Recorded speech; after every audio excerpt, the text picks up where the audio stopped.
We are officially on to Indianapolis. How do the Denver Broncos start 2-0, which is very important for their playoff hopes? How do they beat the Colts? I've got 3 keys to the game coming up next. All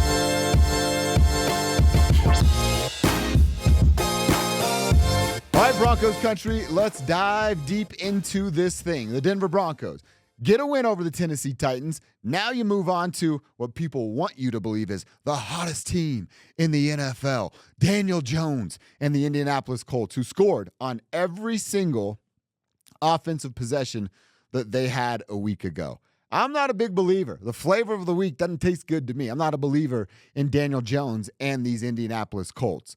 So how do the Broncos get this victory? I've got 3 keys and then some numbers that you need to know. First up, well, if you watch the show on Monday, you probably can expect where this thing's going to go. Balance between the run and the passing game. Balance for Sean Payton. Is that even possible for a dude like Sean Payton? It was 40 pass attempts for Bo Nix.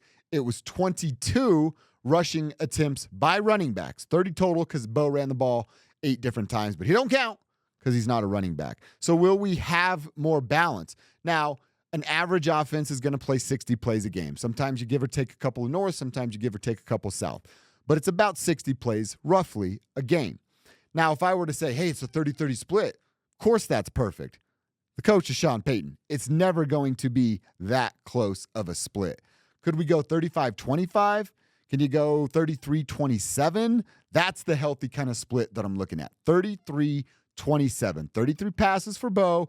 Give me 27-ish run attempts for the Denver Broncos. And if there's 27, J.K. Dobbins got 16 by himself a week ago. I like 14-16 rushing attempts for J.K. Dobbins every single week.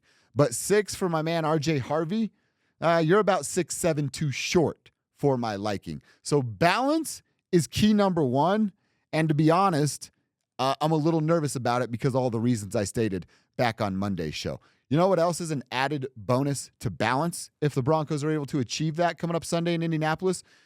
They have a running back that they certainly want to give the ball to over there. His name's Jonathan Taylor. You might remember him from dropping the ball at the end zone and gifting the Broncos a win from last year. JT, shout out to you for that. That was nice.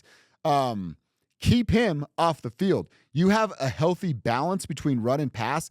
That's going to lead to 10, 11, 12 play drives, 6, 7, 8-minute drives. And that keeps their workhorse in Jonathan Taylor off the field and over there on the bench just watching reps. So that's key 1, balance. Please, Sean Payton, have a little bit of balance.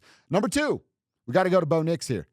I need Bo Nix to settle down a little bit, calm down a little bit. Now, I like him getting all up in the kitchen of one Sean Payton, telling him, let's go, let's go, let's go. Last week, and he's telling him, get the play in here quicker. I need more time at the line of scrimmage. Love that part about it. I would even be cool with Bo yelling at Lucas Kroll. Remember we said stop? He's telling him, it's zone coverage, Lucas. You find the soft spot and you stop. That means where there aren't defenders, you turn around and wait for the football. He kept running. Bo missed him. He was upset about that. I'm actually not even too worried about that. That's not what I'm speaking on when I say settle down. The argument part with Jeffrey Simmons, I don't like that. You got to be emotional a little bit. Bo seems to lack that until last week against Tennessee. I just don't like him getting into arguments in the middle of the game when you're not performing that well. I think Bo was playing with a little bit too much emotion Sunday against the Titans. I have a theory on that. I'd love to know what you think about it. We know Sean Payton was running his mouth in the offseason, right? Saying, hey, it's 7th team, I think, that can go to the Super Bowl. Bo's going to be a top 4 or 5 quarterback. I wonder how much extra pressure that adds to Bo Nix. He's got a ton of pressure. He's an NFL quarterback. It's the toughest job in the entire world. There's like 12 dudes that are good at it. 12 dudes that are okay at it. There's like 6 dudes that are good at it. There's already a ton of pressure on Bo, and that's what an NFL quarterback lives with. But, man, if I'm a defensive coordinator, if I'm Jeffrey Simmons on the Tennessee Titans and I'm hearing Sean just run his mouth and pop off with predictions of what it's going to be, I'm going to take that a little personal, right? Like, all right, we're fixing to find out. I'm going to go play against Bo and see what that is. Wonder how much added pressure Bo feels. He'll never tell us, and Sean will never stop, but it's a little theory that I want to keep an eye on as this continues. So Bo has to settle down. Throw the football with your feet planted. Stop trusting your rocket arm so much. Get back to establishing a platform. You have enough speed to create some distance from those big fat guys in the trenches there, and plant your feet, throw the football, and get back to your mechanics that we saw Bo Nix use. Settling down brings all of that very, very easily. And the third one, I mean, it's not really a key because it's just letting the defense do their thing. Defense, do your thing, man. Remember that? I think Randy Moss used to say that, and it was fun on ESPN. Force some turnovers. Show the world that Daniel Jones is not a guy that goes and scores on every single offensive possession. Obviously, putting some pressure on a quarterback helps a ton. Make him make quicker decisions, and that'll lead to some turnovers. But what you can really do, defense, keep them to a field goal, like you did last week with the Tennessee Titans. Picture a game in Indianapolis where they're up by 10. In the second half, they're up by 13. Maybe you're up by 17. Maybe that's wishful thinking on my part, the way it looked a year ago. But you take Jonathan Taylor, the running back, out of the game, you're going to see Daniel Jones, the quarterback, turn into the pumpkin that he really is. It's going to be turning midnight on Daniel Jones because of this Broncos defense. One name I haven't mentioned, Tyler Warren. Tyler Warren, the rookie out of Penn State that plays all over the place, can be a tight end. Hell, he was a fullback at one point last week. He can line up in the slot. He can go outside and be your outside wide receiver if you want. He had 9 targets, 7 catches for 76 yards in his NFL debut. 5 of those 7 catches were for first downs. You got to have a body on this dude.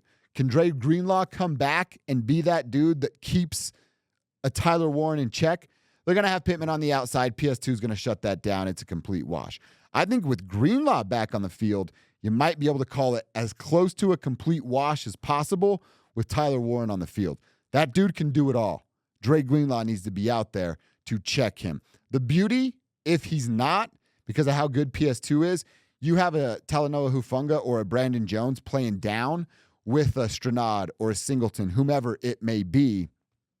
Jaquan McMillan.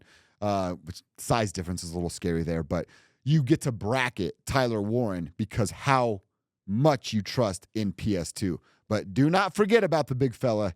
He can hurt you. So those are my keys. You got to be balanced on offense. I'm very, very nervous about that for good reasons. Bo Nix has to settle down. Take a breath, man. You're going to be all right.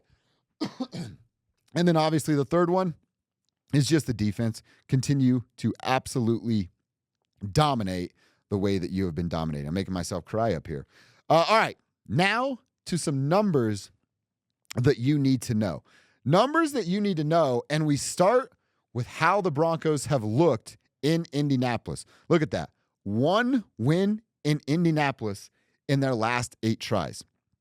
1 in the last 8 tries. They've only won in Indianapolis 4 times in the 13 games. The last one coming there in 2017. Shout out to my guy Dan Chavez for getting this thing done right there. I don't know why they struggle in Indy. Now, there is a bit of an advantage here that it's not that 11 a.m. game. You hear that a bunch, right? Oh, well, you're traveling east or traveling west if you're on the East Coast, and you're going to play in a different time zone. I get it. It's a little hard. Your body clock's a little different. I can understand that. But that is crazy to me. 1 win in the last 8 games. Now, there's been some boring ones there. I can remember that was actually here, though. Fans were leaving before a game went into overtime. We were sitting in the press box like, what the heck? The fans are leaving? But, man, you're looking at some of these games, a 15-13 game, a 25-13 game. Nobody's jumping off the page. You go back to 2013, and we know what that was, where you score 39 points. But lately, these games haven't really been ideal or, fast, high-scoring type of football games. It's tough to win on the road. It's tough to win on the road when you have to travel and change time zones. They haven't quite had to do that, and I feel a little bit better about the Broncos' chances here. So let's hope that they buck that trend of 1-7, and it turns into 2-7 after this Sunday. Up next, let's just look at a breakdown here of what went right for both teams last week in their season opener. Of course, a lot went right for the Broncos and that defense against Tennessee. Only 112 passing yards for Cam Ward. He was lost a lot of that football game. 71 rushing yards. And they actually had a commitment to running the football. Now, I know they're doing it with Tony Pollard. And I don't know what Brian Callahan's football philosophy is, but whatever it is, it ain't good. 112 passing yards to just 71 rushing yards. Now look at what Daniel Jones and the Colts did to a terrible Dolphins team. 272 passing yards for Daniel Jones? You kidding me? And then 156 on the ground, where Daniel Jones also contributed, and they had 2 interceptions on Tua. We know Bo threw 2 interceptions a year ago. So what number tells the real truth? Is the Broncos defense that good? That's where I'm leaning. Or is the Colts defense really going to put up north of 270 yards passing and north of 150 yards rushing while forcing 2 turnovers?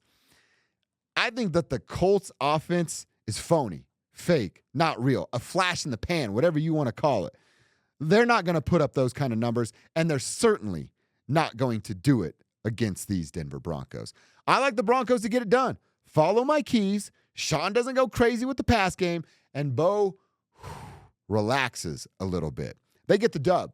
They get the dub 24-13, start 2-0, and teams that start 2-0 in the NFL, a 72% chance of making the postseason. I like those odds for the Denver Broncos. Shout out to my man Dan Chavez, making this thing work, making it look so dang good. Don't forget, while you're here, like, subscribe, comment. I'd love to meet you in the comment section, try to circle back and see what you guys are saying about the show here. So while you're there, do all of those things. This has been Dover on Denver, and now I'm done.